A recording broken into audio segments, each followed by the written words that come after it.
स्वर recording studio Patna.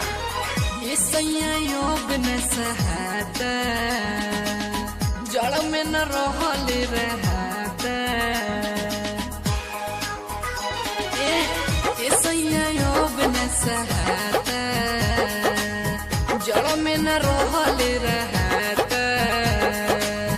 कितनो ओढ़िला हम रजैया ये राजा जी, कितनो ओढ़िला हम रजैया ये राजा जी।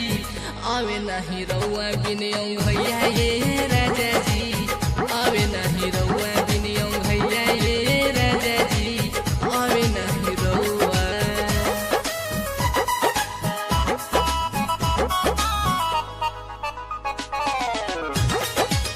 स्वर रिकॉर्डिंग स्टूडियो पटना।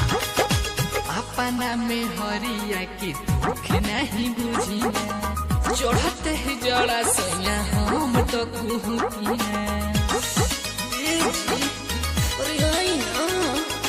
अपना में हरिया के दुख नहीं बुझी, चढ़ते ही जड़ा सैया हम तो कुहकी से जिया पकमी रौरे खोलता ये राजा जी, से जिया पकमी रौरे खोलता ये राजा जी।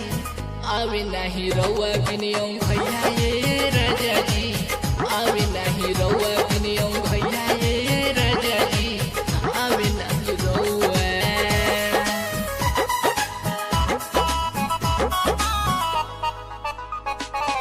दिनवा तो कोटे सैया कोटिला न रतिया, आवे नहीं नींद कितनो फेरी करवटिया।